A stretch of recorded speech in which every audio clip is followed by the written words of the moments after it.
Hello friends, खुश आमदीद। हाँ, आपका मेरे यूट्यूब चैनल MB एनिमेशन पर वीडियो अच्छी लगी तो चैनल को सब्सक्राइब करना और वीडियो को लाइक करना। किसी दिन एक छोटे से ज़िला के शहर में एक अनूठा शख्स जान और उसकी 8 साल की बेटी आलिया रहते थे। उन्होंने अपनी बेटी की माँ सारा के फौत होने के बाद सख्त वक्त का सामना किया था। जान का इरादा था कि वो अपनी बेटी को जो कुछ बेहतरी दे सकते थे, लेकिन इसके साथ वो अपनी तन्हाई का भी एहसास करते थे।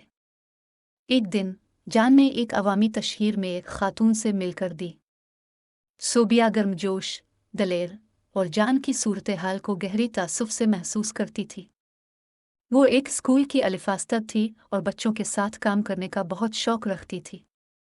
उनके ताल्लुकात में इजाफा होने लगा और जब उनकी ताल्लुकात मजबूत हो गए तो जान ने सोबिया को आलिया से मिलाया। पहले तो आलिया ने एक कुदरती माँ की तसव्वुर से दरगुजर करने के बारे में शिकायत की। वो अपनी माँ को बहुत याद करती थी और किसी को अपनी माँ की जगह लेने की कोशिश करने वालों से डरती थी।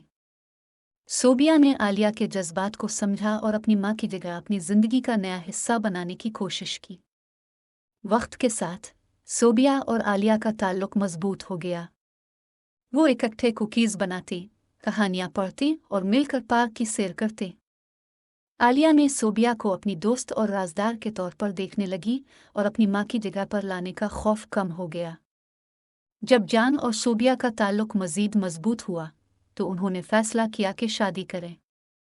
शादी एक छोटे से दिल को लगने वाले इंतहाई तन्हाई में हुआ और आलिया शादी के तकरीब का अहम हिस्सा बनी। उन्होंने अपनी वालिदा को माँ की जगह नहीं बल्कि अपनी जिंदगी के नए हिस्से के तौर पर सोबिया को देखा। जब सोबिया रस्मी तौर पर आलिया की माँ बन गई तो आलिया की जिंदगी तब्दील हो गई। अब इसके पास 2 मोहब्बत भरे वालिदैन थे जो उसको गहरी मोहब्बत से देखभाल करते थे और उसका रिश्ता जारी रहने लगा। सालों के सफ़र के बाद ये ख़ानदान मिलकर कई और अहम मौक़े का सामना किया। वो इकट्ठे हंसी, रोए और एक दूसरे से सीखा। ये वालिदा और बेटी की कहानी हमें याद दिलाती है कि मोहब्बत और ख़ानदान कई इश्काल इख्तियार कर सकते हैं और वाकई मानों में वो रिश्ते मौजूद हैं जिन्हें हम बनाते हैं।